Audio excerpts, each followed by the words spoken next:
Olá, pessoal, graça e paz. Mais um podcast começando para a glória do nosso Senhor e Salvador Jesus Cristo. Irei deixar para vocês um versículo na palavra do Senhor, que está lá em Salmos 98, que diz assim: só irei deixar a parte A do versículo. Cantai ao Senhor um cântico novo, porque ele fez maravilhas. Nós precisamos estar cantando, louvando e adorando ao Senhor em todo o tempo das nossas vidas, porque Ele é bom, porque Ele é maravilhoso, e nisso você pode crer. Amém?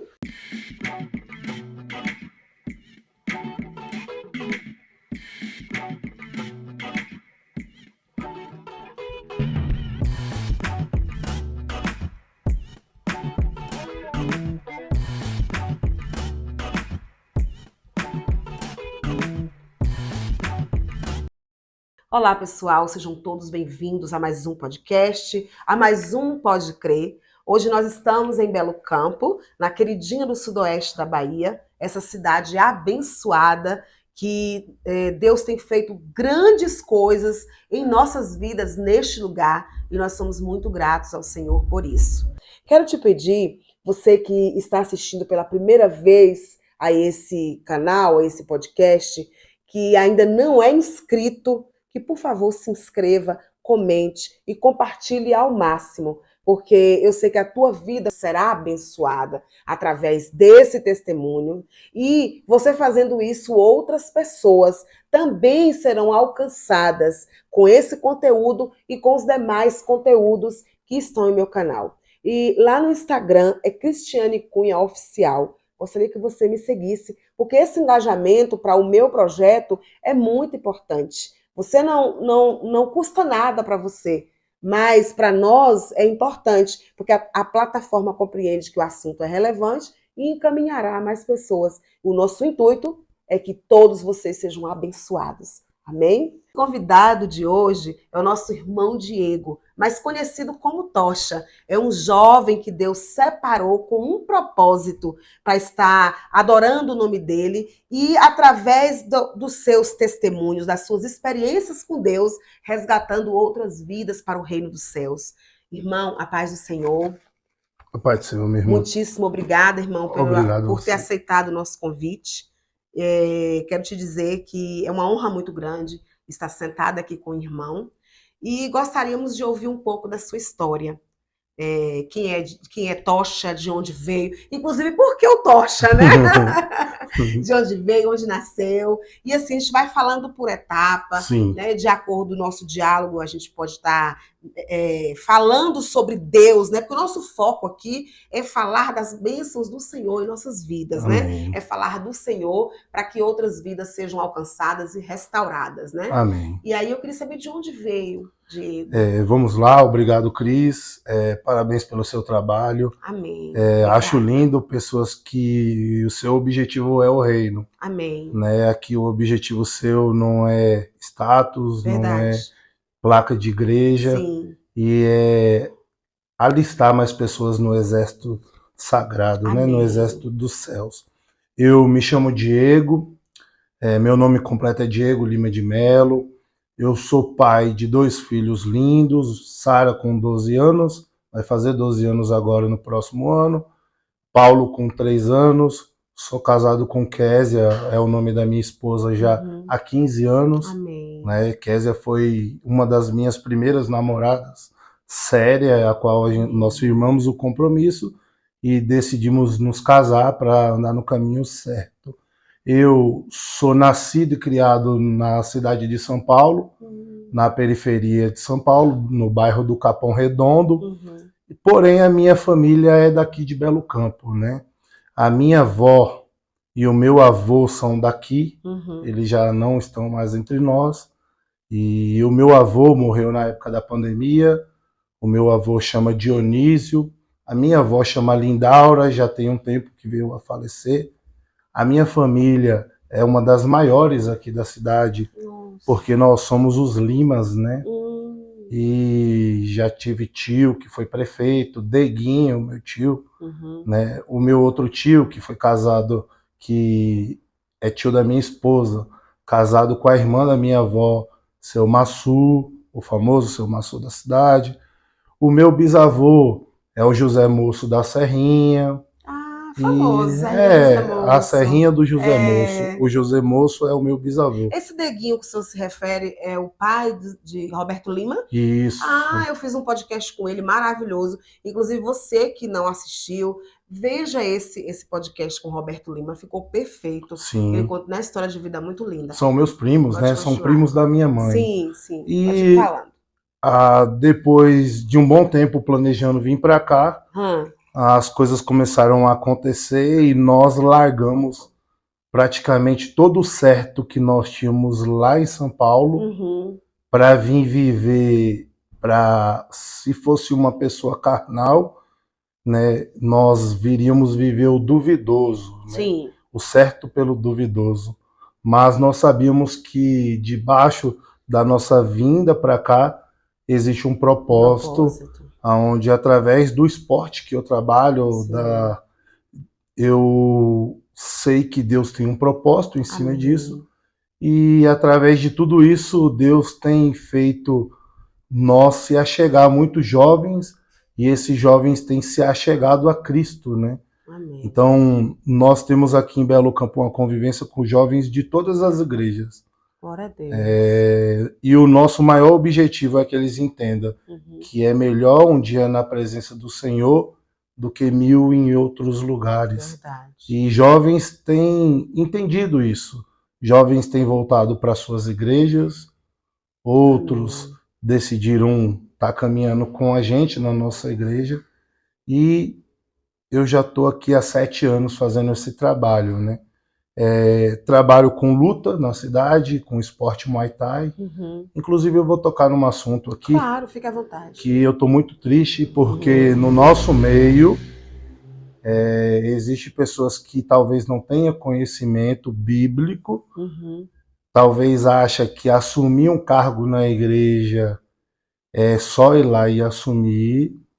E recentemente eu ouvi uma pessoa falar que praticar artes marciais é coisa do diabo. Uhum, E veio tirar uma criança do meu projeto. E eu fiquei muito triste. E esse já é o segundo aluno que eu venho perder na cidade por entendi. conta de líderes que estão pregando que praticar arte marcial é coisa do diabo. E não Não tem tem lógica. conhecimento, né, irmão? Sim, E acaba sendo religioso, né? isso. Sem entender que é um esporte e que é tão importante, né, Sim, estarmos praticando esporte. Então, antes de fazer qualquer crítica, é necessário que se informe primeiro, né? sim, Se informe, né, onde é que está. Aliás, se informe até antes de colocar. Mas no sim, caso, como líder, você que, né, que é líder, tem que ter esse cuidado de dizer, denominar aquilo é do diabo, sim, né? E, inclusive, eu já ouvi várias pregações, inclusive do pastor Marco Feliciano, falando muito a respeito disso, né? Que sim, nós, enquanto seres humanos, a gente costuma entregar as coisas para o diabo, sim, sem saber de nada, né? Pela pura ignorância, aquilo lá é do diabo. Então a gente tem que ter esse cuidado. A gente sim, não está prejudicando, causando feridas e traumas, né, nas sim, pessoas com as nossas crendices, né, sim, pastor? sim, sim. E assim, ó, eu tenho uma vivência bem bacana com o esporte e a fé, Claro. né? E quando às vezes eu escuto esse tipo de crítica e são pessoas que não procuram saber quem sou eu, Uhum, isso daí me deixa muito triste. claro. Porque assim, como eu falei, o nosso maior objetivo é que os jovens vejam na nossa vida que existe algo diferente e que esse algo é Jesus. Amém. E às vezes, por uma palavra de uma pessoa que às vezes não tem um conhecimento bíblico, Sim. e quando eu entrei nessa discussão com alguns colegas, eu estava falando para eles, e até para os meus meninos, estavam falando para eles, se tratando de mundo carnal, o que Davi carregava de melhor com ele, e os meninos não sabiam me responder. Uhum, E eu fui explicar para os meninos que o que Davi carregava no quesito, né, carnal, de melhor, era uma espada. E verdade. Davi era o melhor guerreiro que tinha na tribo de Israel. Sim, Né? Então a Bíblia não fala sobre a questão da prática de esportes de luta seja pecado. verdade. Né? E até porque tem um currículo por trás.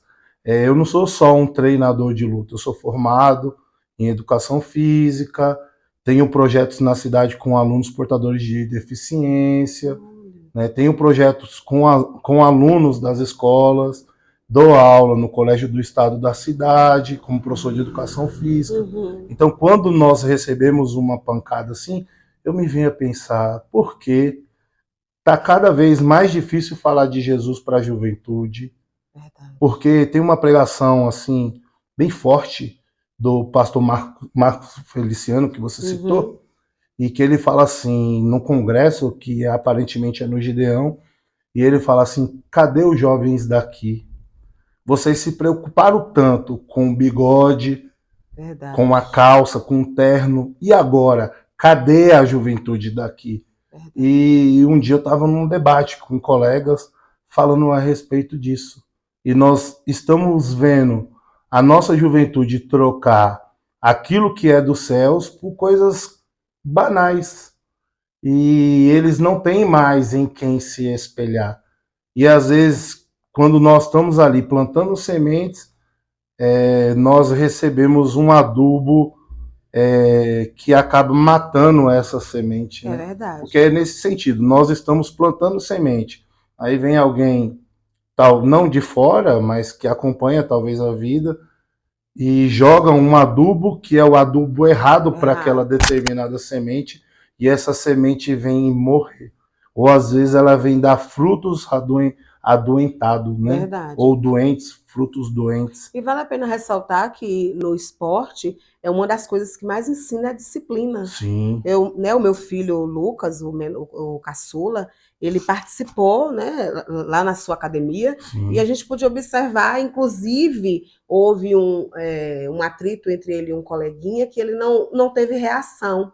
Aí ele falando, mãe, mas a gente não pratica esporte para ser violento, né? Que eu perguntei, por que você não reagiu? Ele falou, não havia essa necessidade. Então, assim, bem interessante, porque ele estava praticando uma luta, né, de defesa pessoal. Ele poderia ter ido, né, de encontro ao colega. Ele recuou, porque ele tinha recebido essa instrução. Né? Então, assim, que não é para ser violento. Outra coisa bem interessante que o senhor abordou a respeito de Davi, que foi um dos maiores guerreiros que a Bíblia menciona, que o homem ele foi feito com esse propósito. Se a gente pegar a Bíblia lá atrás, a gente vai ver que o homem, né, ele era instruído desde que ele entendia por gente a ser guerreiro, né, para lutar as guerras de Israel, inclusive. Então, a gente não está incitando violência ou falando disso. Pelo contrário, nós necessitamos aprender uma arte de defesa. É necessário isso, né? E mesmo porque hoje é saúde. Hoje, né, a gente praticar um esporte é saúde. Saúde mental ainda, né? Que não é o mais só a importante, física, é verdade.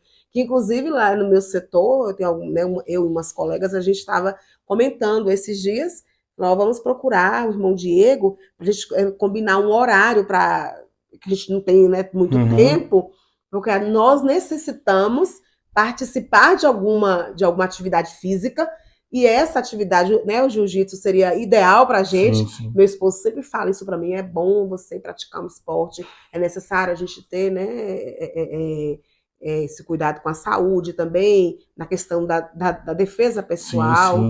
Né? É só lembrando que eu dou aula de Muay Thai, né? Desculpa, mas jiu-jitsu o jiu-jitsu também tem muitos benefícios para a saúde, para a saúde mental. Então, assim, é verdade, irmão Diogo, desculpa. Não, imagina. O senhor Muay Thai. É que, na verdade, eu sempre misturo, né? Eu acho que é um só. Né, pela minha ignorância de não ter esse conhecimento sobre as artes, né? E eu acabo misturando tudo, Muay Thai, Jiu-Jitsu, Karatê, para mim é um só. Mas sabemos que tem muita coisa que há uma diferença entre cada um. E às vezes eu fico pensando, né?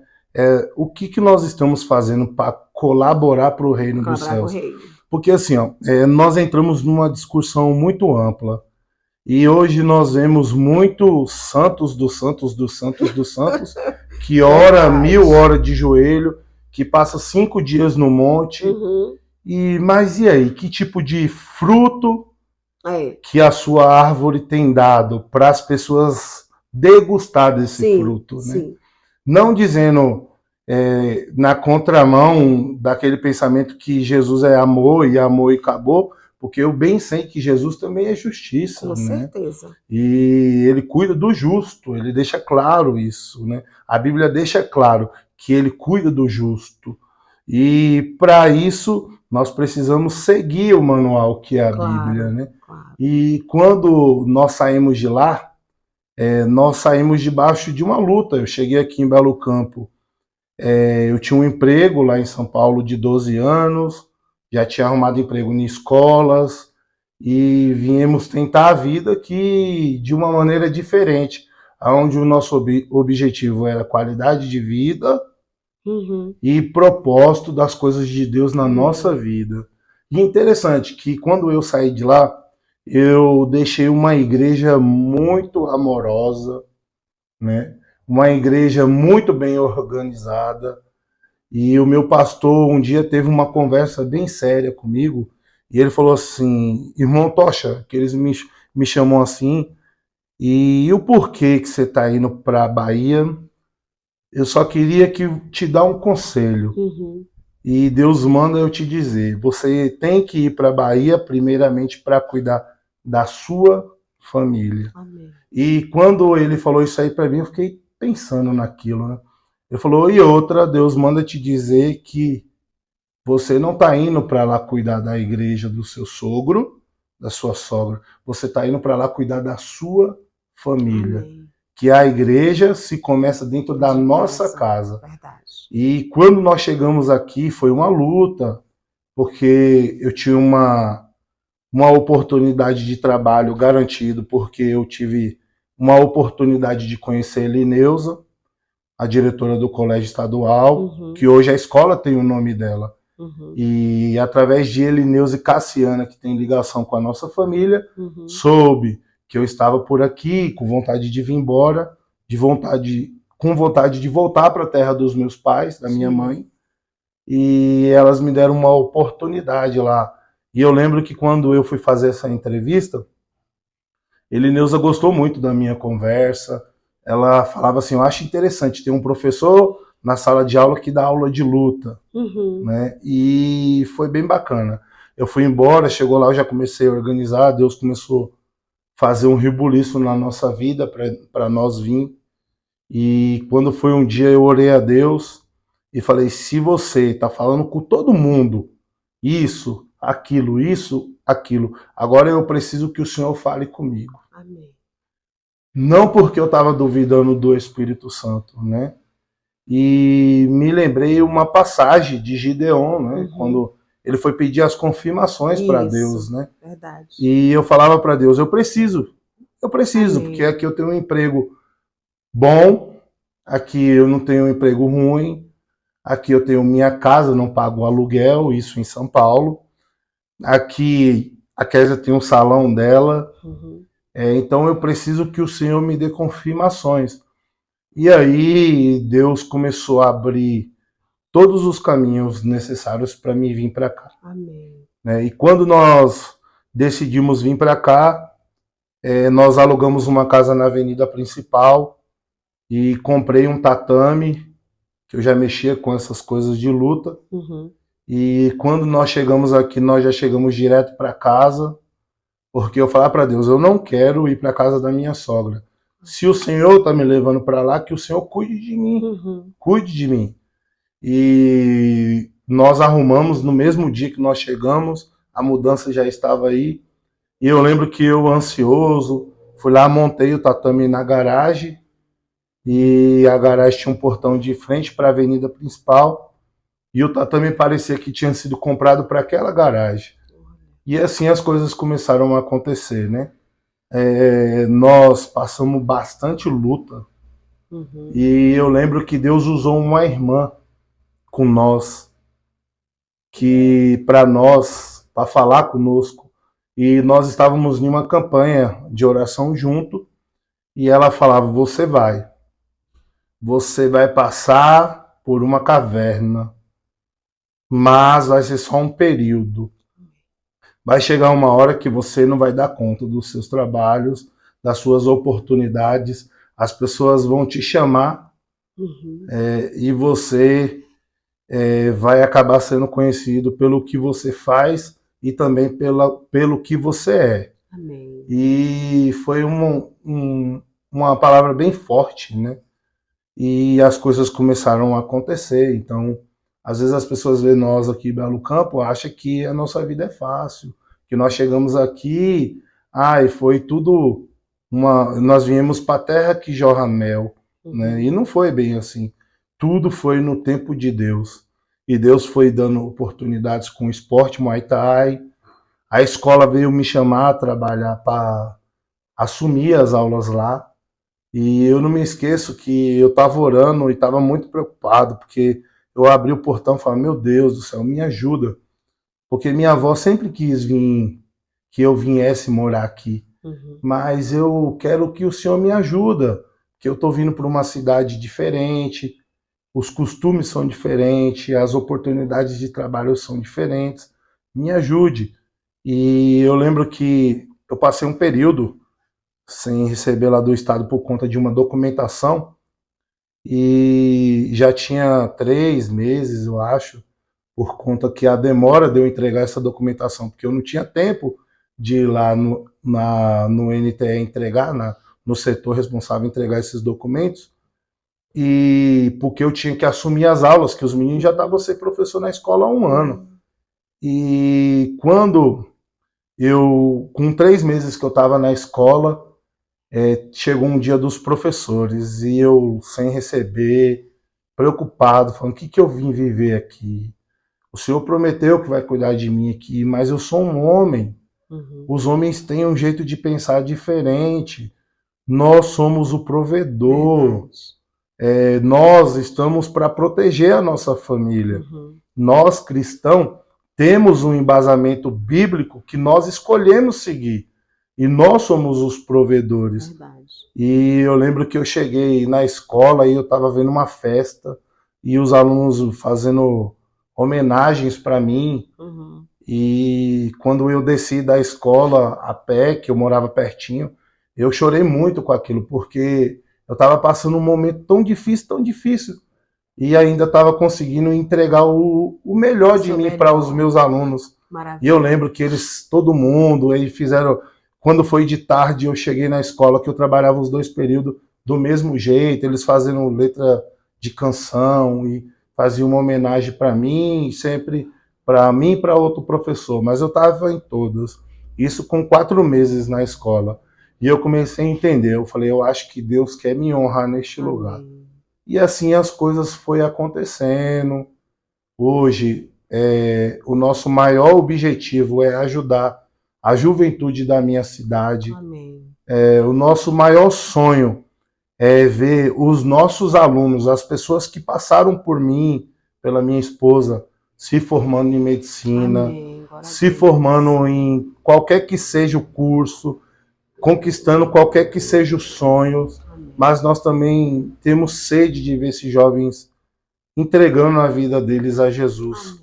Porque quando Jesus ele está no barco, as coisas são diferentes. Vai ter tempestade, vamos afundar pelas águas porque nós somos falhos, mas o que mais me intriga e me deixa feliz é que, mesmo Pedro afundando na passagem bíblica, Jesus estende as suas mãos e entrega as suas mãos a ele e fala, levanta aí, homem de pouca fé. E eu não consigo enxergar Jesus como um ditador. Eu sempre falo isso para os jovens lá na igreja. Eu imagino Jesus hoje, na linguagem de hoje, na linguagem do jovem. Fala, levanta aí, seu vacilão. Eu sei que você vacilou aí, mas eu tô com você, né? Levanta, me dê sua mão. Então, eu tenho vivido isso aqui em Belo Campo, né? E eu pude ver que Deus tem um propósito na minha vida, que Deus tem planos com relação à palavra dele, porque eu entendi o chamado de Deus na minha vida. Porque eu estava vendo uma pregação essa semana de um pastor bem famoso, um assembleiano, e me fugiu o nome agora, que ele fala assim, pregar é a obrigação do cristão, do crente. Amém. Aí ele fala, para ser pastor tem que ter dons e tem que ser chamado. Verdade. Missionário tem que ser escolhido. Aí ele fala lá,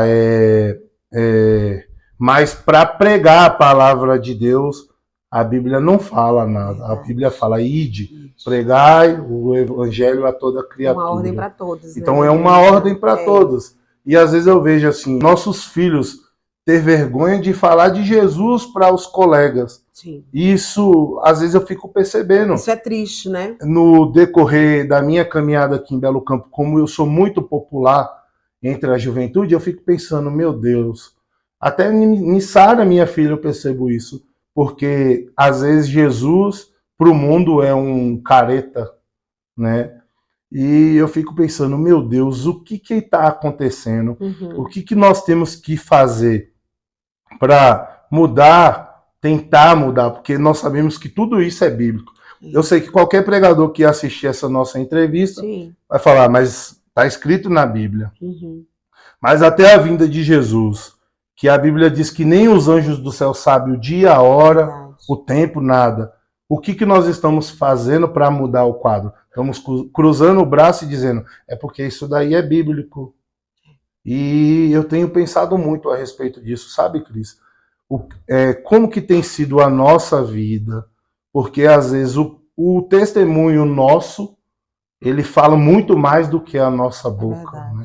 E o que nós temos feito com o nosso chamado? Sim. Temos colocado em prática, temos usado para o reino de fato, ou simplesmente guardado na gaveta, né, irmão? Sim, e assim, ó, uma das coisas que eu tenho percebido, uma das coisas que chegou muito entre nós, inclusive eu falo de mim mesmo, tenho que ter cuidado com isso, é porque o ego tomou conta de nós. Sim. E às vezes nós achamos porque nós lemos mais a Bíblia, nós somos melhores. Porque nós oramos mais, nós somos melhores. Se tratando de igreja, eu falo isso. Porque Deus derramou o dom de orar em línguas nenhuns, ele se acha melhor.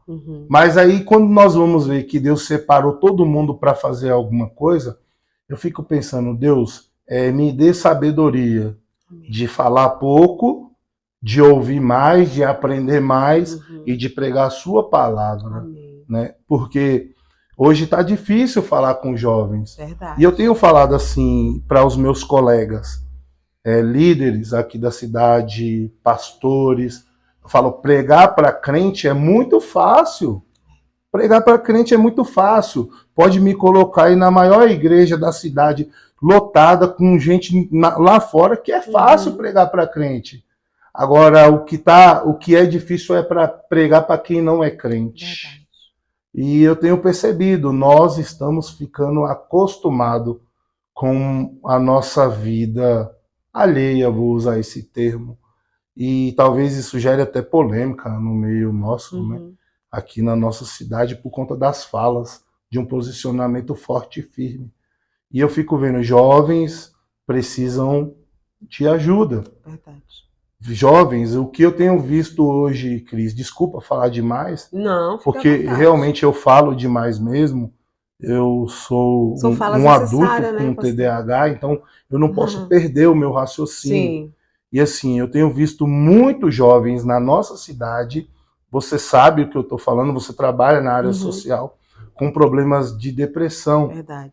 Nós estamos vendo muitos jovens, filhos nossos, pensando em tirar a própria vida. Verdade. E às vezes, quando nós vamos ver o motivo, nós vemos que é um vazio. Não estou falando que os nossos jovens não precisam do tratamento, porque eu passei por isso no passado. E precisam sim. E o que foi essencial para mim ajudar foi o tratamento médico. Sim. Depois veio a fé e depois veio o esporte. Verdade. Então, quando eu comecei nas artes marciais, há cerca de uns 12 anos atrás, foi para lutar contra uma depressão. Sim. E nessa depressão eu tive muitas experiências com Deus, Cris. Muitas.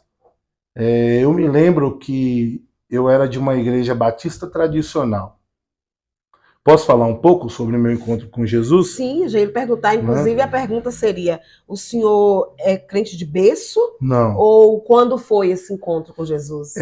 Eu sou criado, sou filho de uma família católica. Uhum. Respeito muito os meus irmãos Claro, católicos claro. e as pessoas que convivem comigo sabem disso. Sim. E, inclusive, o meu avô aqui na cidade, dizem que o Zé Moço, ele construía as igrejas aqui, né, na zona rural. Uhum. E eu respeito muito os meus irmãos. Claro. E chegou uma época que eu comecei a estudar a Bíblia. Porque naquela época não tinha esse negócio de diagnósticos de TDAH Uhum. e de outros diagnósticos, ansiedade. E eu comecei a ter o meu hiperfoco de estudar a Bíblia. E eu lembro que eu tinha uma Bíblia que o meu tio, que eu amo muito, me deu, meu tio Assis, e ele amava ver eu na igreja. Uhum. E eu sentava e eu esmiuçava aquela Bíblia lendo, né? E eu tinha algumas dúvidas sobre o que eu estava lendo e o que eu estava vendo, né? E eu tinha boas conversas com os padres na época, né? Uhum. E eu lembro de, eu não vou me lembrar o nome dele agora, ele era angolano, ele tinha um sotaque e ele era bem legal. E ele falava, você não está errado nem certo. Aí eu entendia o que ele estava querendo dizer comigo, né? Você não está nem certo nem errado. Ore, ele falava sempre isso. E quando ele soube que eu tinha começado a visitar igrejas evangélicas, um dia ele me parou na rua, me deu um abraço e ele me mostrou amor. Ele falou assim para mim, com um sotaque bem diferente, e falou assim: por onde você andar, eu sempre vou te amar. Eu achei legal a fala dele comigo. E eu era só um jovem adolescente que teve muitos problemas na infância, né? O meu pai, até os meus 10 anos de idade, foi alcoólatra. Nós somos de periferia, mas não. Periferia não quer dizer que nós morávamos numa favela, não. Uhum. Nós morávamos numa casa boa, Sim. né? E eu tinha uma família que eu amo muito, que são meus tios de consideração, que começaram a me levar para uma igreja batista tradicional. Então eu ficava, às vezes eu ia na igreja católica, às vezes eu ia na igreja batista, e assim eu fui indo, fui crescendo. Quando eu fiz 18 anos, eu comecei a frequentar mais essa igreja. E eu tinha um grande amigo meu, que hoje mora em Minas Gerais. Eu não queria ver ele fora da igreja, então a mãe dele me incentivava a ir, para ele não ir para outro lugar. Então eu ia para motivar ele. Isso daí é algo que tem dentro de mim, ajudar. Uhum. E foi passando um tempo, aí depois eu decidi firmar na outra igreja, e foi quando eu comecei a orar, orar, orar, e falava com Deus. Aí com 21 anos de idade, eu já estava vendo algumas coisas acontecer, Cris, e um dia eu falei para Deus, Deus, eu creio que eu amadureci o suficiente para ter a minha própria família. Uhum. E eu fui e comecei já a pensar como seria a minha vida a partir de agora que eu me tornei um homem e um adulto, né? Aí passou um tempo, Deus colocou minha esposa na minha vida, que é filha de um pastor, do pastor Jurandir. Ela também não estava na igreja nessa época. E junto a gente começou a frequentar as igrejas. Isso em São Paulo. Isso em São Paulo. E eu lembro que eu fui para uma igreja quadrangular e não me adaptei, porque na real, assim, eu não sei como os meus irmãos vão entender isso, mas na real eu sou um batista, né? Desde criança eu sempre frequentei os ensinamentos batistas. Hoje eu entendo que eu não sou mais nada, eu sou de Jesus, né? E assim, nós começamos a ir nesta igreja. Quando foi o dia eu aceitei Jesus, foi muito lindo, que estava sendo transmitido no YouTube. E eu chorei muito, e o pastor também ficou muito comovido. E depois disso eu e Kézia começamos a namorar. E quando foi um dia nós decidimos com 6 meses. E nós falamos, nós já somos adultos e entendemos o que é certo, o que é errado, Então nós precisamos tomar uma decisão. E nós fomos lá, feito 2 jovens, e decidimos nos casar, né? E quando nós nos casamos foi um dia bem legal. Aí a minha família é muito grande porque Irani, a minha sogra, ela é prima carnal da minha mãe. Uhum. Então tudo o que aconteceu na minha vida tem um plano de Deus, porque eu sempre vim para Belo Campo, desde quando eu era criança. Aí eu vinha às vezes visitar os meus avós e eu saía com os meus primos, eu ia pra rua, ia pra praça, e eu nunca não conhecia a Kézia. Aí quando foi um dia nós se conhecemos lá e decidimos começar a namorar, conversar e orar e namorar, e logo de cara nós vamos casar, com 6 meses de namoro. E eu lembro quando eu fui entregar o convite, pessoas perguntavam, ela tá grávida? Não, eu apenas estou tomando uma decisão de um homem. Sim. Não sou mais um menino. Claro. E isso daí já tem acho que 15 ou 16 anos, né?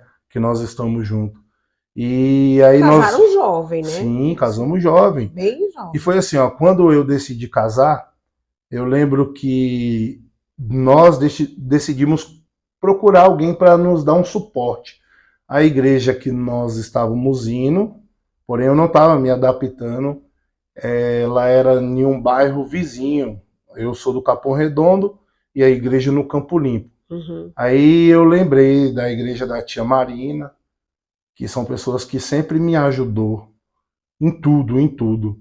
E eu fui procurar ela, aí o pastor daquela igreja decidiu acolher nós e me acolheu literalmente como filho. O nome dele é Varela, pastor da primeira igreja batista do Capão Redondo. E ele foi lá, fez o nosso casamento. O casamento foi uma mensagem tremenda. Foi lindo o casamento. E nós estávamos de luto nesse dia, porque na semana do nosso casamento veio falecer um sobrinho meu. E mesmo assim nós fomos lá e decidimos fazer o casamento. Uhum. Minha irmã pediu para entrar de preto, foi a única das madrinhas que entrou de preto. E mesmo assim, mesmo com toda aquela luta, eu ainda pude ver a glória de Deus na minha família, né? Porque a mensagem foi tremenda. Amém. E assim, a gente começou aquele projeto de será quando nós vamos para lá, para Belo Campo, né? Uhum. E veio essa história que eu te contei, onde nós, para o mundo carnal, eu troquei todo o certo pelo duvidoso, né? E foi bacana, Cris, porque eu tive um problema de depressão muito sério, logo no primeiro ano que eu casei. E eu estava firme na igreja. Pastor Varela, ele sempre me ajudou e ele não soube o que estava acontecendo comigo, porque eu sou muito reservado. Uhum. E quando foi um dia nós decidimos fazer uma campanha no Monte das Oliveiras, lá no Tabuã ou em Budas Artes, se não me falha a memória. Uhum. E eu nunca tinha ido no Monte, porque o batista tradicional, ele é mais concentrado, Sim. né? Ele fica mais concentrado em todos os sentidos. Ele gosta de se reunir na igreja dele. E para mim foi uma experiência bem bacana, sabe? Porque eu sabia que lá no meio do mato eu podia gritar do jeito que eu sempre tive vontade e de conversar com Deus sem ninguém estar por perto. Uhum. E eu me lembro que quando eu subi no monte, uma mulher olhou para mim e falou assim para mim: eu quero ver o diabo subir aqui, que ele morre queimado. E eu, por ser um batista tradicional, eu pensei, que mulher maluca, velho. Se o diabo foi lá, testou Jesus de todas as formas, faltou bater na cara de Jesus, a mulher tá falando para mim que o diabo não sobe aqui. Uhum. E tava eu, Kézia, minha esposa, o presbítero Anderson, lá da nossa igreja, se um dia puder também convide ele, sim. que ele é um homem de Deus, Emily e minha cunhada, e nós estávamos em um fogo, numa oração tão forte. E aquela oração, eu nunca tinha sentido aquilo.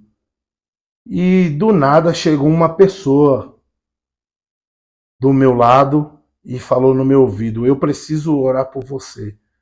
E na hora que essa pessoa chegou para orar por mim, eu com depressão, eu já fiquei todo nervoso, agitado, porque colocou a mão em mim, eu estava com síndrome do pânico. E quando essa pessoa colocou em mim, eu já fiquei em choque, já me armei assim para me defender, porque eu tinha umas coisas que passavam na minha cabeça que não era normal. E essa pessoa colocou a mão na minha cabeça e começou a orar. Começou a orar, e eu falava: o que será que está acontecendo aqui?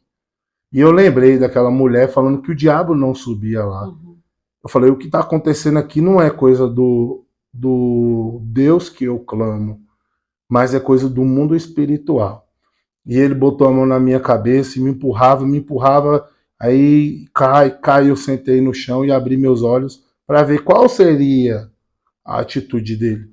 E quando eu abri meus olhos, eu vi uma coisa que eu nunca mais vi em outro lugar, Cris. Que lá tinha uma espécie de uma árvore fina, creio que era eucalipto. E aquele jovem, que era um jovem, aparentemente da minha idade na época, devia ter ali entre uns 22 anos, e esse jovem deitava no chão e ele se levantava e se batia naquelas árvores. E ele dava uns pulos de uma altura fora do normal, e ele deitava, do mesmo jeito que ele deitava, ele levantava, ficava em pé. E eu tinha acabado de firmar um compromisso com Deus. Eu estava aprendendo as coisas sobre o mundo espiritual, porque o meu embasamento era naquilo que eu estudava, não naquilo que eu ouvia. E eu falava: meu Deus do céu, isso não é normal, porque eu tô doente, eu tô vendo essas coisas, isso não vai ser bom para mim. E quando esse jovem foi embora no meio do mato, se batendo nas árvores mesmo, e batia de peito na árvore, assim, tempo de bater a cabeça e morrer. Ele ia correndo e batia de peito na árvore. E Deus falou comigo naquele dia que eu me virasse naquela situação. Porque eu achei interessante essa experiência que eu tive com Deus. Porque depois que ele botou a mão em mim, aquele fogo daquela oração nossa acabou. Parece que Deus fechou uma janela assim, ó, e falou: agora quem vai se virar aí é você. E quando esse jovem sumiu, eu sentei no meio do mato, fiquei quietinho, eles ficaram orando. Aí eu me lembro que o irmão, o presbítero, antes olhou para a esposa e falou: o trem tá bom, que o Diego caiu ali. E eu quieto. Aí quando acabou a oração, esse menino já veio mais calmo e falou para mim: posso orar por você e pela sua namorada? E eu falei: pode, ore. Aí colocou a mão na minha cabeça e na mão de Kézia, na cabeça de Kézia, pediu para nós dar as mãos. Aí eu já dei as mãos mostrando a minha aliança para ele, que ela não era minha namorada, e sim minha esposa. E quando ele começou a orar, comecei a ter um aperto no coração, um aperto. Eu comecei a sentir falta de ar e meu peito doía. Eu falei: meu Deus, você vai me levar embora agora? Não estou entendendo o que está acontecendo. E quando eu cheguei em casa, ele foi embora. Esse jovem, depois nós descemos o monte, eu não abri a minha boca. Chegou em casa, naquele tempo, quando eu tinha crise de ansiedade, eu ia para o banheiro. E eu liguei o chuveiro e entrei debaixo com roupa e tudo, só a cabeça assim. E fiquei lá pensando, me acalmando, para mim não ter nenhum tipo de crise. Aí chamei Kézia, minha esposa, falei: ô Kézia, aquilo é o Espírito Santo? Porque aquilo não é o Espírito Santo. E eu lembro da resposta de Kézia, que ela falou: você ainda vai ver muita coisa, você precisa orar. E daí eu comecei a orar, junto com os meus irmãos que me apoiaram, que me estenderam as mãos, a Emily, o Anderson, minha esposa, o pessoal da minha igreja. Já estava em um grau que a igreja me incomodava, porque eu via muita gente, eu estava com síndrome do pânico também. E quando foi um dia, eu era cobrador de ônibus lá em São Paulo, os ônibus lá são muito cheios. Eu estava nesse ônibus, era o primeiro ônibus da madrugada, e eu peguei no trabalho, iniciei no trabalho 3h30 da manhã, E o ônibus saía 3h30 da manhã da empresa, ia para o terminal Bandeira, para sair de lá 4h30 trazendo o pessoal.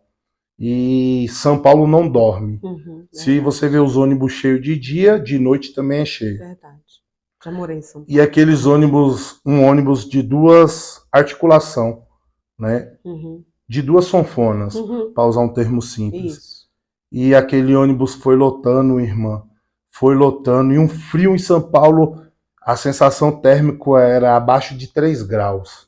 Porque lá tem muito a sensação térmica, né? E eu lembro que eu tava com uma jaquetona, com uma touca, e eu sentado lá e foi passando gente. E esse ônibus lotou. E o ônibus desceu a Avenida 9 de Julho.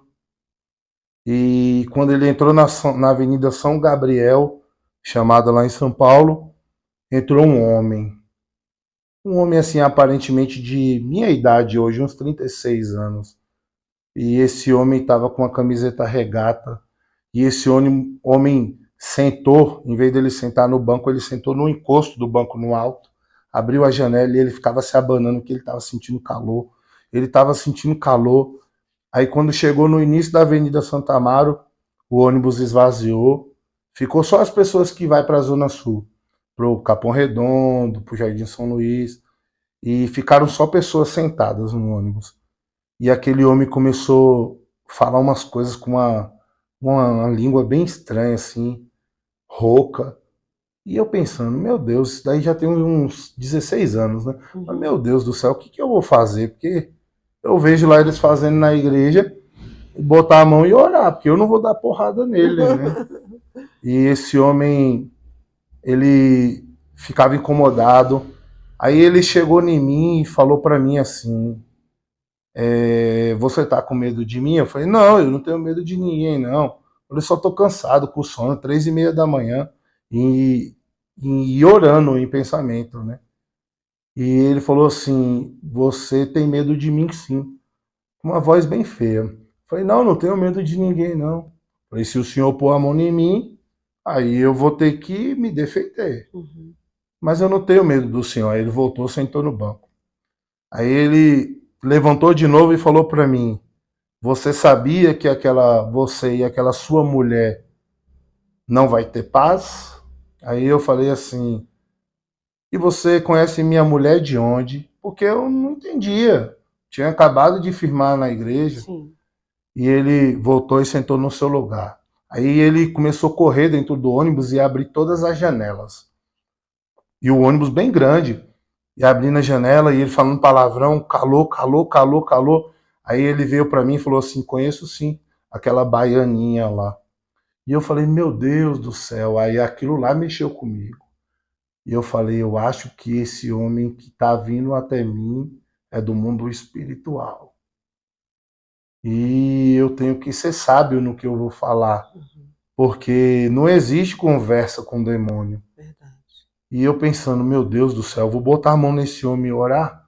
Eu não sei se eu estou preparado, eu acabei de virar crente. E esse homem foi lá e falou para mim, Cris. E eu depressivo, doente. Não dormia à noite, tomava remédio para dormir, remédio para se acalmar, remédio para controlar a ansiedade. Eu tomava uns 3 tipos de remédio. Eu tomava um remédio que eu acordava de ressaca, botando a mão nas paredes para ir no banheiro, que eu acordava tonto, né? De tão forte que era o remédio. E aquele homem veio em mim assim, ele falou assim, escute aqui, olha para mim, olha para mim. Aí eu olhei bem para ele assim, e falei, Deus, dentro de mim, Deus, me ajuda. Porque é a segunda vez que eu passo por uma situação dessa, me ajuda, isso em pensamento. Me ajuda, me dê sabedoria, me dê sabedoria. E quando foi semana passada, vem um homem no monte e faz tudo aquilo para me ver. E o Senhor conhece o meu coração. O Senhor sabe o quanto eu gravo o que eu vejo. E esse homem foi no meu ouvido assim, ó, eu achei que ele ia me dar um tapa, eu saí. Aí ele fez assim com a mão. Olha aqui, você está sentado na ponta da minha lança. Você entendeu? E fazia assim, ó, na ponta da minha lança. E no primeiro vacilo eu vou te pegar. No primeiro vacilo eu vou te pegar. Aí eu fiquei, o sangue de Jesus tem poder, o sangue de Jesus tem poder. Isso em pensamento. Uhum. Foi o sangue de Jesus tem poder. Aí ele deu sinal, chegou no terminal João Dias, ele foi, desceu do ônibus.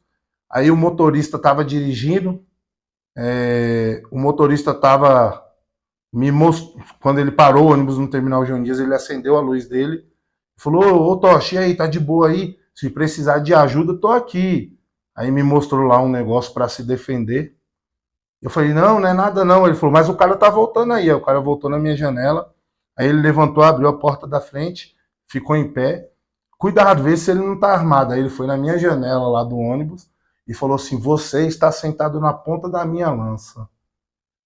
E aquele dia lá, Cris, eu entendi uma coisa. Eu falei: ah, entendi. Agora eu entendi como que o meu cérebro funciona com as questões do TDAH. Eu entendo hoje. Uhum. Eu falei: eu peguei. Eu lembro que a Bíblia fala que Satanás fica como um leão, ó, só esperando para pegar nós. Sim. Então eu entendi, o diabo vai trabalhar na minha fraqueza. A partir de hoje, eu repreendo tudo aquilo que tem atrapalhado eu de ter uma vida normal, em nome de Jesus na minha vida, e fui para casa. E chegou em casa, eu já não tomei mais um banho de 4 horas, eu já não tomei o remédio para dormir, e no outro dia eu falei para a Kézia o que aconteceu, e tinha ido uma missionária orar por nós, e falou que eu tinha que fazer uma campanha. Na mesma semana eu tinha médico do INSS, porque o meu caso da depressão estava muito alto, a empresa decidia me afastar. E quando eu passei na médica, a médica olhou lá os meus laudos e falou que você precisa relaxar. Aí lá em São Paulo, a médica tem uma câmera assim na mesa dela para ela ver o que está acontecendo lá fora. Aí ela falou: vi que você levantou do lado de uma moça. Pegue aquela moça bonita lá e viaje com ela. E eu lembro que eu falei: oh Deus, obrigado. É sinal que ela vai me afastar do trabalho e eu vou estar recebendo o meu benefício e eu vou tirar esses meses aí para fazer a campanha que a missionária mandou eu fazer com um dos meus pastores. E eu fui e vim para Belo Campo, fizemos uma campanha de oração de 21 dias, né, Kézia? 30 dias, todo dia. E ali as minhas ideias já não eram mais as mesmas, sobre o olhar de enxergar a vida. A minha mente abriu de uma forma fora do normal, de entender o que a Bíblia estava dizendo. Sim. Né? Parece que naquela época lá, eu passando tudo aquilo, Deus me deu um dom de discernir, porque eu tenho uma facilidade muito grande de pegar as coisas. Né? E nós fizemos essa campanha e assim Deus me curou da depressão. E quando eu vim para cá, Cris, naquela luta que nós estávamos passando, como eu contei um pouco atrás, é normal a gente dar volta. Sim. Nós que somos TDAH, dar volta para contar mesmo. Chegou uma hora que a academia fechou por causa da pandemia aqui. E eu falei: meu Deus, e agora? O que eu vou fazer? Eu fui trabalhar, a minha diretora Elineusa, que hoje não está mais entre nós, e foi uma mãe para mim aqui em Belo Campo. Me ajudou muito, onde ela ia, ela falava de mim. E ela falou: o que você quer aqui, professor Diego? Ela não gostava que os professores me chamavam de Tocha. Vai para sua casa, rapaz. Você acha que trabalho vai te levar na onde? Vai te deixar doente. Você já me contou a sua história lá de São Paulo. Aí eu voltei para casa, aí veio a vigilância, decidiu fechar todos os comércios da cidade. E eu sofri muito com isso, porque quando as coisas estavam melhorando para mim, eu tirei o olhar da promessa que Deus tinha feito lá atrás, que eu não ia dar conta das minhas coisas aqui. E quando foi um dia eu subi para pregar na igreja aqui, Cris, e Deus vai lá e fala comigo em cima do púlpito sobre o rei Micaías, né? Coloque sua casa em ordem, né? E eu falei: a minha casa não está em ordem, porque eu larguei tudo lá, eu estou aqui, eu tenho dívidas, estou devendo para pessoas, estou devendo no mercado. Que exemplo sou eu pregando aqui em cima? Ezequias, né? Micaías foi o profeta. Né? Micaías foi o profeta aqui. E eu falei: meu Deus, eu preciso de uma ajuda sua. E eu me lembro, Cris, que eu larguei as coisas na igreja. E quando eu larguei, o último dia que eu ministrei, eu lembro de um jovem que foi seu jovem na igreja, que ele estava lá chamado Carlos Eduardo. E aquele jovem estava lá só ouvindo, a mãe dele estava procurando ajuda. É porque ela sabia que a batalha daquele jovem era espiritual. E aquele dia eu decidi não subir mais em cima do púlpito e ir para o banco. Porque eu sou muito sistemático e reservado. Então eu permiti vir uma acusação para mim mesmo. Mas eu entendi, a Bíblia tem que falar com quem prega também, sabe, Cris? Verdade. E eu fui ficando frio com as coisas na igreja. E quando foi um dia, eu estava muito preocupado com o que estava acontecendo. Eu falei, meu Deus do céu. Agora que as coisas estão melhorando, eu preciso resolver minha vida aqui. Eu fechei os olhos para a promessa que Deus tem na minha vida, do propósito. E eu comecei a colocar treinos no horário do trabalho da igreja para mim suprir a minha necessidade de sustentar a minha casa. E quando foi um dia, Kézia no meu pé e falava assim, você está errado, você não pode descer, Deus tem um propósito, pessoas precisam da gente, Deus conta com a gente, Deus, porque tem uma coisa que eu falo muito quando eu sou convidado para pregar, Cris, é porque a Bíblia não fala que Deus precisa da gente. Mas uma coisa que eu pego muito fácil, como eu te disse, no discernir, é porque Deus, ele não precisa de nós, mas ele conta com a gente. Isso. Porque como eu falei no início, ir de pregar o evangelho, ele dá uma ordem, ele conta com nós. Sim. E Kézia, quando falou aquilo comigo, eu já lembrei disso. E eu voltei a ter um problema de autoestima. E eu falava, meu Deus, me ajuda, eu não vou, tô liberto daquilo. E quando foi um dia, Cris, eu tava dando aula de Muay Thai lá, e eu todo treino de Muay Thai, hoje eu tô gordinho assim por conta das minhas rotinas. Eu trabalho muito, mas naquela época, todo treino de Muay Thai eu treinava com os meus alunos. Eu corria na rua com eles, era 4 treinos, eu treinando com eles. E no último treino eu entrei do jeito que eu tava suado, mulher odeia isso. Eu vou lá, deito no sofá e apago. E lá na academia antes, na avenida, era uma garagem que Deus preparou aquele lugar para nós. E depois do tatame, entrava já era a sala da casa, né? E quando Kézia abriu a porta, eu acordei, tendo uma visão, um sonho. Para mim aquilo foi uma visão. E quando eu vi Kézia, não era Kézia. E eu lembro que uma voz estava em cima de uma árvore nessa visão, nesse sonho, e era um pé de siriguela, e ele estava com uma corda com um nó de forca, e era aquela mesma voz que eu ouvia nos meus problemas de depressão no passado, que eu ouvi quando eu era criança, e falava assim, tá aqui a solução dos seus problemas. E quando a Kézia abriu a porta, eu falei, sai daqui, tá amarrado em nome de Jesus. Você não vai ceifar minha vida, não. Ainda usei um termo mundano. Falei, vagabundo. Aí a Kézia, é o que você tá me xingando? Eu falei, Kézia, por favor, ore por mim, ore por mim. A Kézia botou a mão sobre a minha cabeça, orou. E no outro dia, eu fui no fundo da casa que eu morava, buscar acerola para fazer um suco que lá tinha um pomar. Eu olhei, era a mesma árvore da visão que Deus me deu. Que Deus permitiu. A mesma voz daquele homem que falou que eu estava sentado na ponta da lança dele, Cris. E quando eu olhei para aquela árvore, eu tinha chegado de São Paulo, não tinha costume com as coisas do campo. Eu não falei nada para ninguém, peguei a bicicleta, fui no depósito, comprei um facão e eu decidi cortar aquela árvore lá da casa. Inclusive sofri até um acidente em cima dela, caí, desceu um tronco bem grande lá de cima, bateu nos meus braços.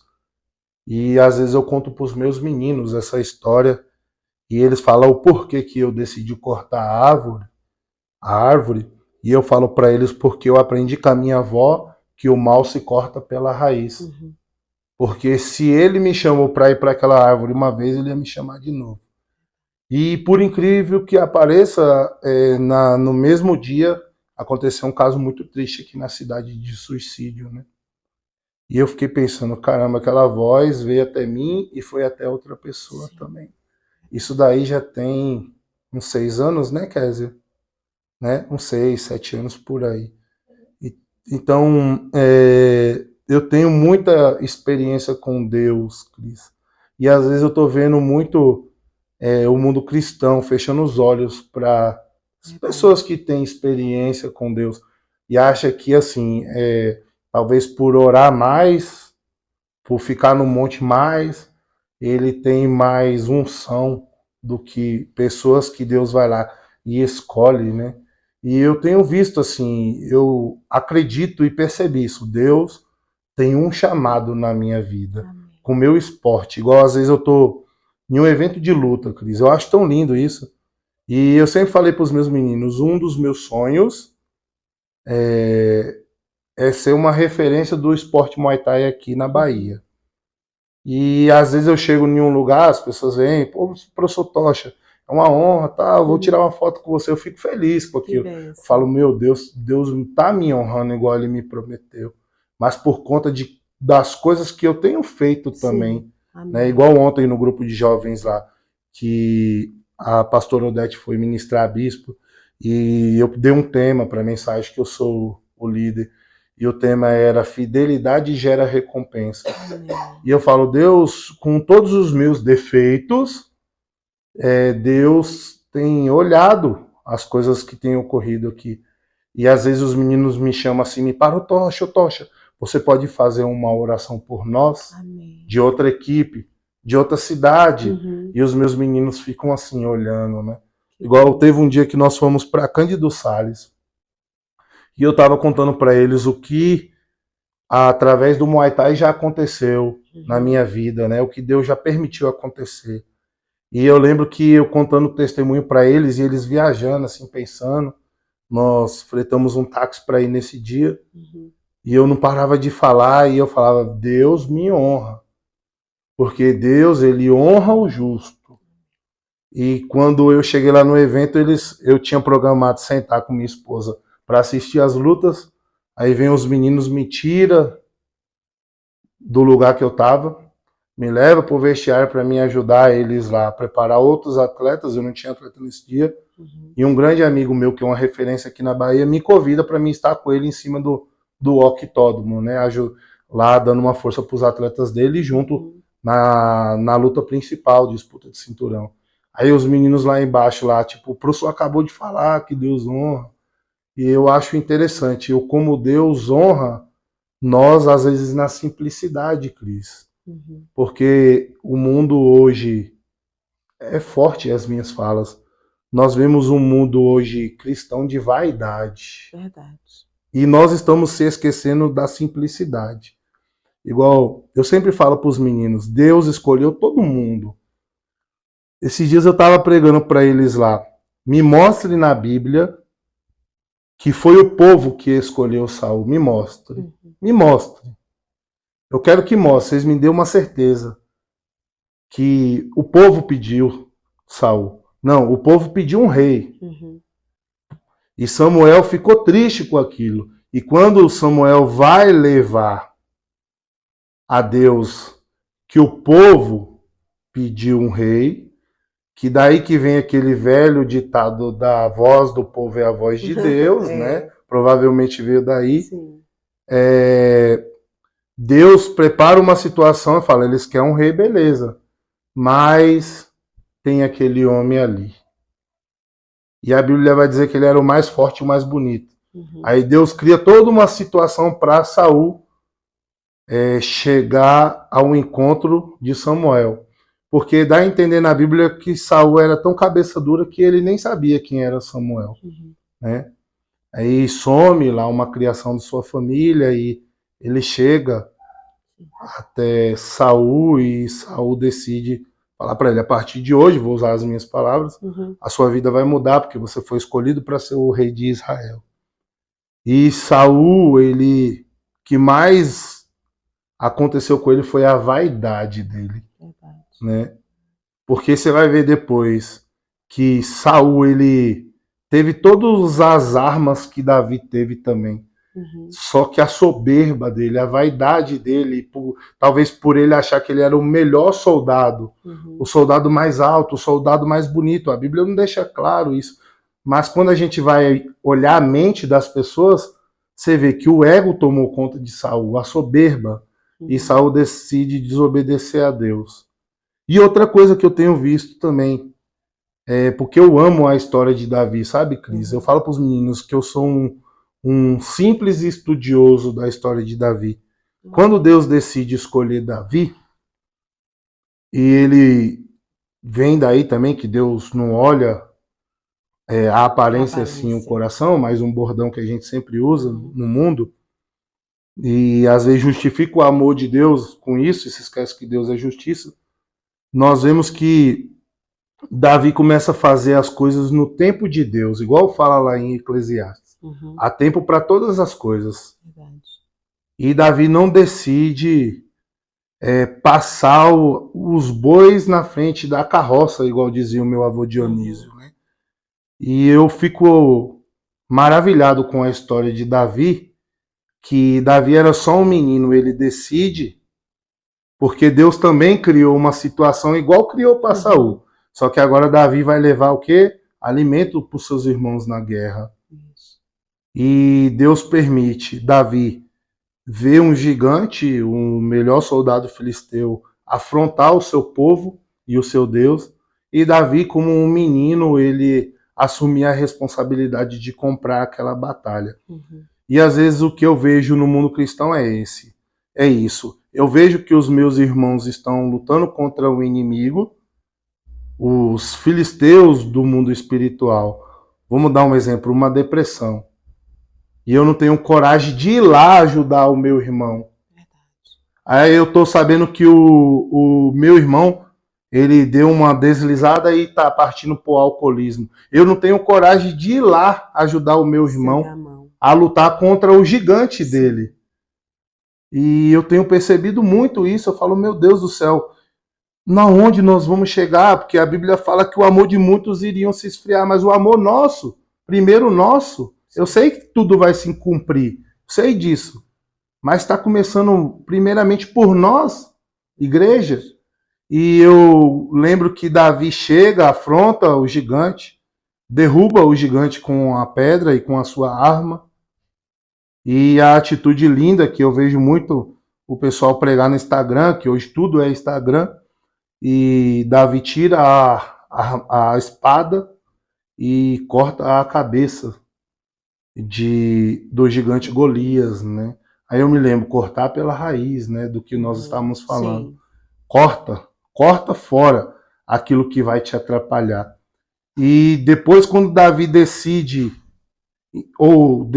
entender o chamado de Deus na vida dele, a Bíblia vai dizer que o rei fica doido na sua velhice e o rei só se acalma com os cânticos de Davi, né? Sim. Com salmos, com as orações, vamos usar esse termo. Sim. E Saul começa a perceber da unção que Deus derramou na vida de Davi. E quando eu começo a ver o mundo hoje que nós vivemos, eu consigo ver, porque nós que somos TDAH pega muitas coisas no ar. Às vezes, quando vocês acham que nós não estamos prestando atenção, é que nós estamos prestando atenção. Eu consigo ver homens e mulheres que foi escolhido por Deus, que Deus derramou unção sobre eles, ter ciúmes daquilo que ele enxerga na vida do que Deus tem por irmão. É verdade. Isso é forte, por isso que eu falei, essas falas minhas vão gerar uma polêmica aqui na nossa cidade. Porque eu já vivenciei isso comigo. Sim. Homem de Deus. Chegar e falar, não, pare, não faça. Porque a sua família vai sofrer. Mas eu estou indo fazer por amor às almas. Verdade. Porque Deus tem um chamado. Eu não sei até onde Deus vai cumprir o chamado dele na minha vida, porque ele pode voltar para mim hoje mesmo, igual foi pregado na igreja. Jesus pode voltar com infarto, né? E eu consigo ver isso hoje. Nós chegamos em um determinado lugar e as pessoas têm ciúmes, inveja daquilo que Deus tem na minha vida, Verdade. sendo que a vida dele já é cheia de coisa. Verdade. E aí eu me lembro de Davi, porque Saul vai lá e começa a perceber e fala: é melhor eu trazer ele para perto de mim. Uhum. E eu vejo isso hoje no mundo cristão. Quando homens e mulheres e líderes percebem que Deus tem algo na vida de uma determinada pessoa, é melhor trazer ele para cá e colocar ele aqui, debaixo das minhas asas, não do Senhor.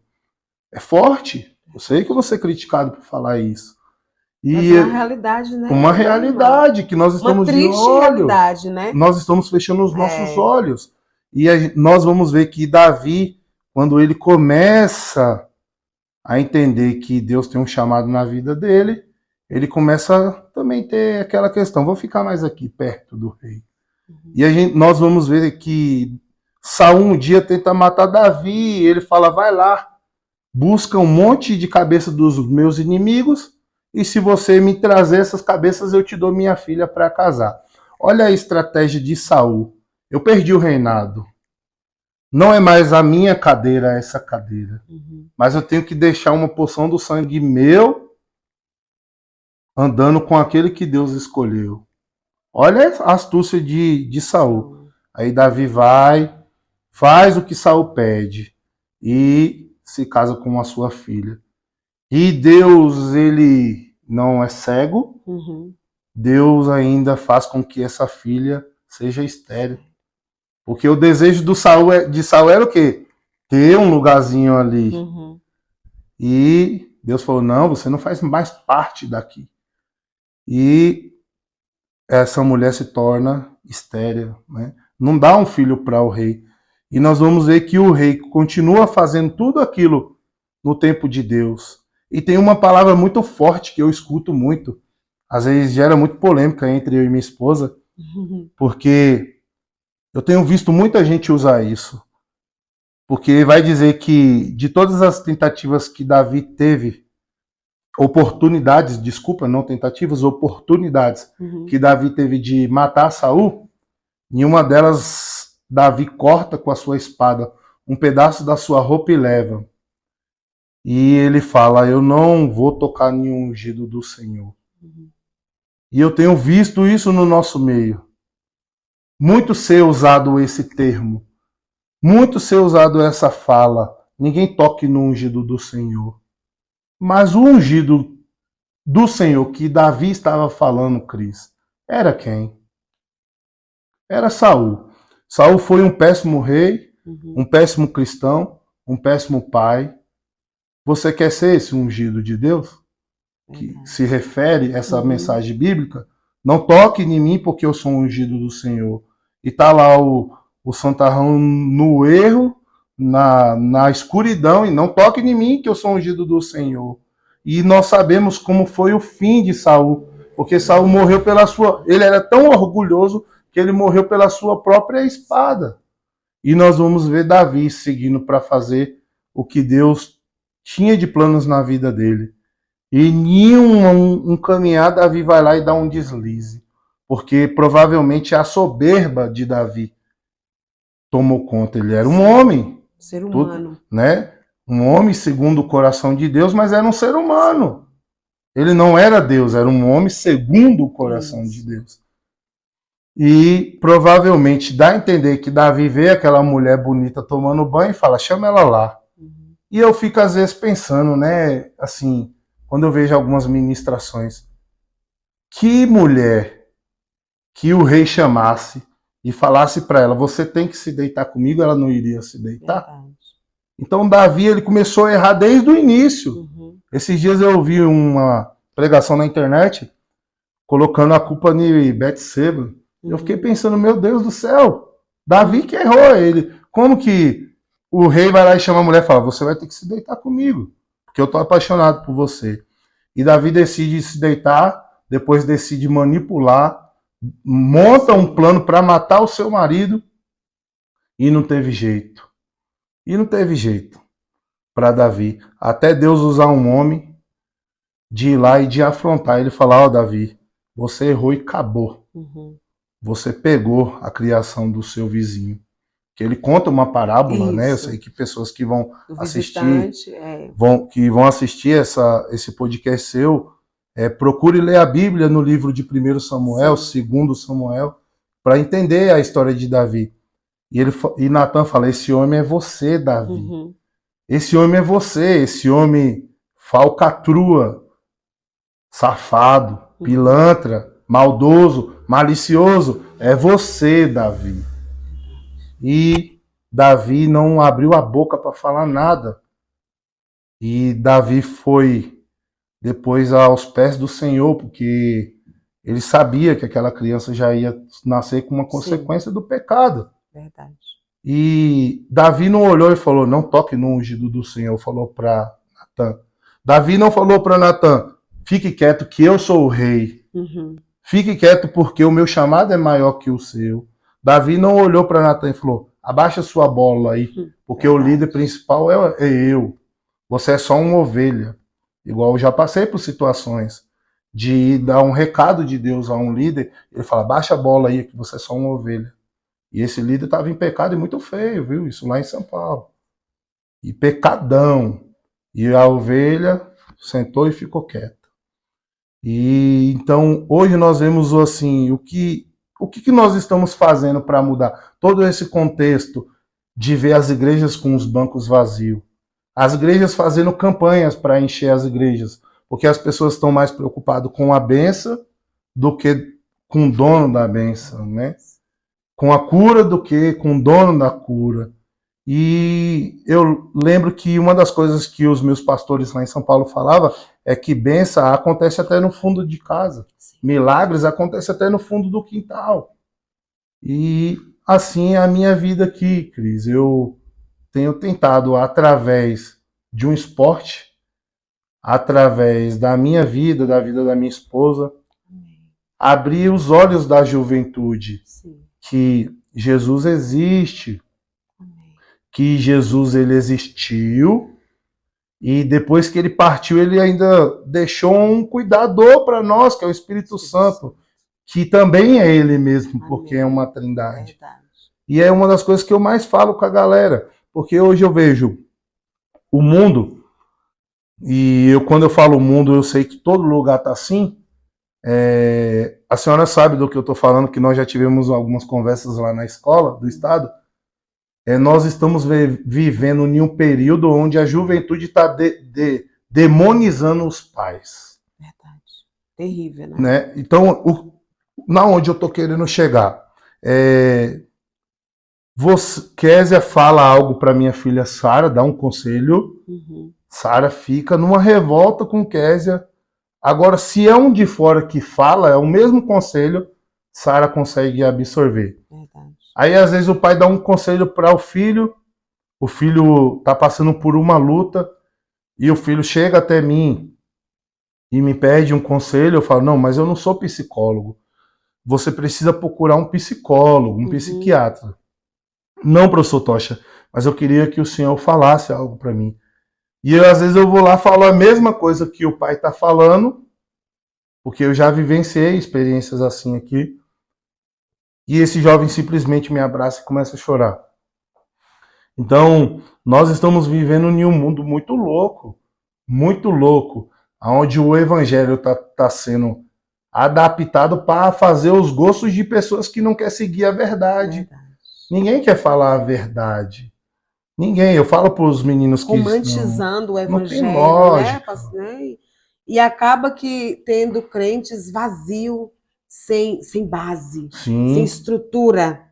Né? O senhor falando sobre depressão, achei bem interessante esse assunto. Não querendo lhe cortar, mas para eu não esquecer de falar sobre isso, né? Da depressão.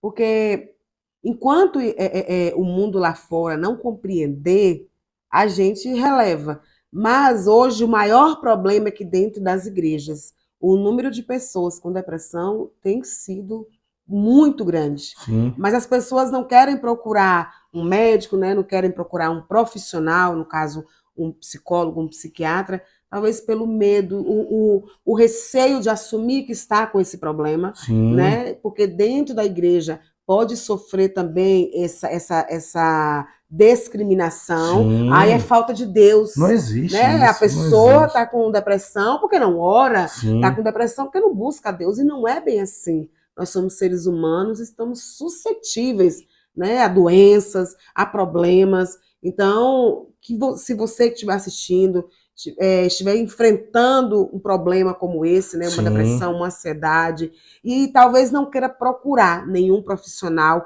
por medo, por vergonha, né, pelo preconceito, o que os líderes vão dizer, ou se o teu líder diz, você não precisa procurar nenhum profissional porque você precisa de oração. A palavra oração é orar com ação. Existem coisas que não é na oração que a gente vai conseguir, é com um profissional para nos sim, orientar, né? Para nos orientar, para nos ajudar, nos aconselhar, isso é necessário. Então, assim, não caia nessa, porque existem muitas pessoas ceifando sua vida, sim, né? Porque não procurou um profissional para estar lhe ajudando, estar lhe orientando, lhe medicando, se for o caso, né? Que isso tem que ser feito de forma bem cuidadosa por um profissional capacitado para isso, porque por essa vergonha, por não querer assumir, está sim, passando por um problema, por uma dificuldade, às vezes não confia nos pais para falar, como ele falou, né, sim, como o irmão Tocha citou, pela questão de que hoje está tendo essa dificuldade, né? O sistema, hoje eu vejo isso que está como se afastando as pessoas, afastando a família. Então você procura alguém da sua confiança, você conversa, peça ajuda, mas não deixa isso para depois, não deixa que isso venha te causar um problema a ponto de você achar que não tem mais jeito. Tudo tem jeito, né? Você precisa de oração, você precisa, mas é necessário, e muitas das vezes, você passar por um profissional, né, sim. pastor? E Deus capacitou pessoas para isso, Claro, né? Agora claro, mesmo, eu estou sofrendo um luto. Nós sim, até conversamos a respeito antes do sim, início tá, das câmeras, isso, e você falou, Tocha, será que você vai tocar no assunto sim, luto? Eu falei, não tenho problema com isso. E assim, já tem cerca de 3 meses que eu perdi meu irmão gêmeos, e foi o meu irmão que eu lutei a vida inteira para ver ele seguir os meus caminhos. sim.